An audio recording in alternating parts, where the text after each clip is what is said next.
My favorite thing about being a 2 is it allows me to interact with people, even though I'm naturally shy.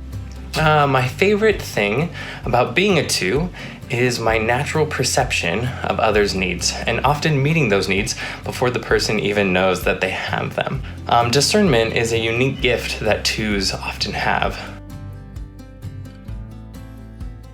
The hardest thing about being a 2 is that I want to do all the things for all the people and help in any way that I can, but I have to recognize my limits in that and recognize when I can't help and try to find that balance between helping but then not losing myself in being super helpful for other people.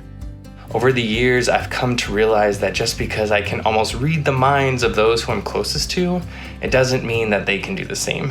Or I have some specific expectations on how an event or a special moment will go, and then the moment doesn't live up to those expectations. My demeanor shifts and I can become disappointed even though I didn't make any of those expectations known. I'm a people pleaser, and I'm constantly concerned about what people think about me. And it took me until like the 10th grade to figure out that everybody can't be thinking about me if they're as concerned as I am about what others think about them.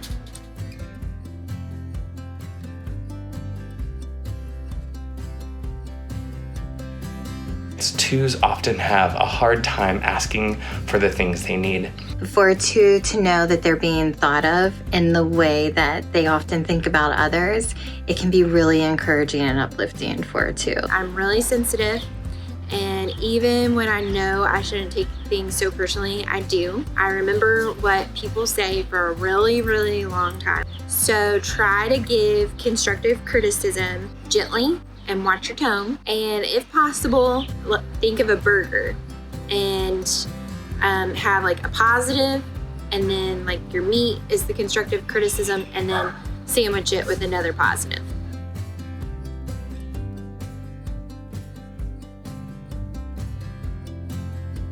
Being a 2 definitely factors into my work as a therapist. My desire to connect with people helps me to work well with my clients in building the therapeutic relationship, and then also feeds into my desire to help people, because the more I learn about their story and find that connection with them, I can best help them figure out what they need to do to navigate whatever the circumstances are that life has brought their way.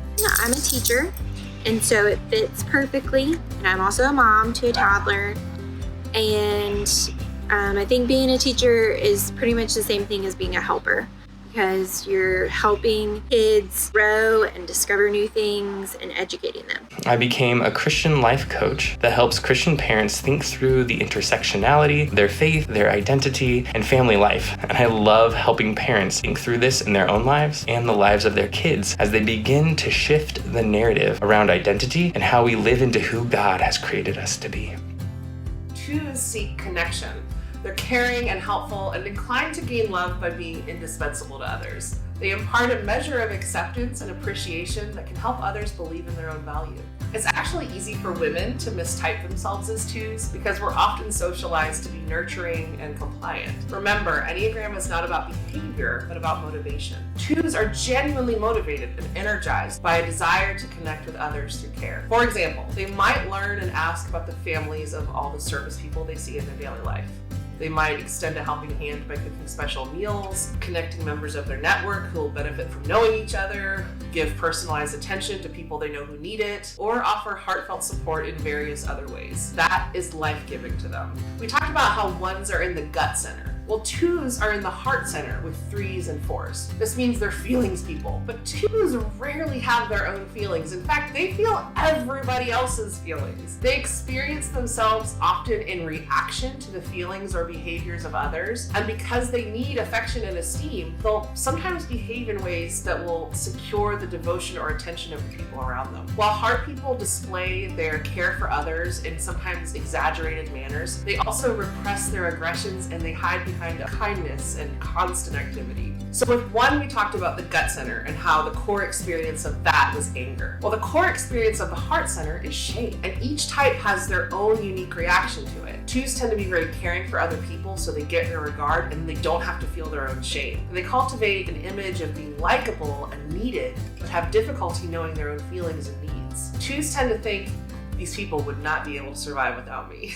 2s are people who see the world through relationships and define themselves through their service to others. They know you well, and when they're healthy, they also know themselves well. They can live and care for people while maintaining good boundaries and taking care of themselves. According to Richard Rohr, we have some symbolic figures of the 2 type in the Bible. Martha was one of them, one of the 2 sisters at a house where Jesus regularly stayed. And once, when Jesus was their guest, Mary sat with Jesus and listened to him and spoke with him, something that was unheard of for a woman in that culture at the time. Martha, on the other hand, fit more into the classic female type role of the time, and she served at the table, though she had no fun doing it. She was really angry that Mary gave in to her egotistical need and sat there and listened and talked. And finally, Martha snaps at Jesus and says, "Do you not care that my sister has left me to serve alone? Tell her to help me." But Jesus refuses to enable Martha in her self-victimization. He says, "Martha, Martha, you are anxious and troubled about many things. One thing is needful. Mary has chosen the good portion which shall not be taken away from her." A male symbol of the 2 is found in John, the beloved disciple, although this description is only found in the Gospel of John. In any case, John is the disciple who was demonstratively affectionate with his rabbi. He lay close to the breast of Jesus. He's also the only man who stayed under the cross with the women after all the strong men, quote unquote, had fled. One of the main themes in John's writing is love. In fact, his last words as an old man are said to have been, "Little children, love one another."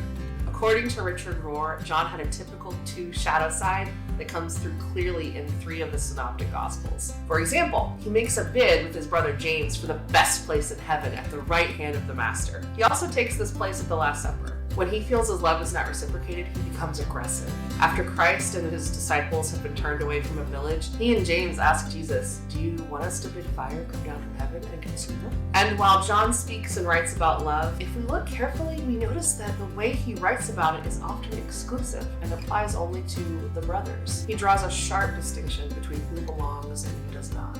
The concept of love one's enemy isn't really found in John's gospel.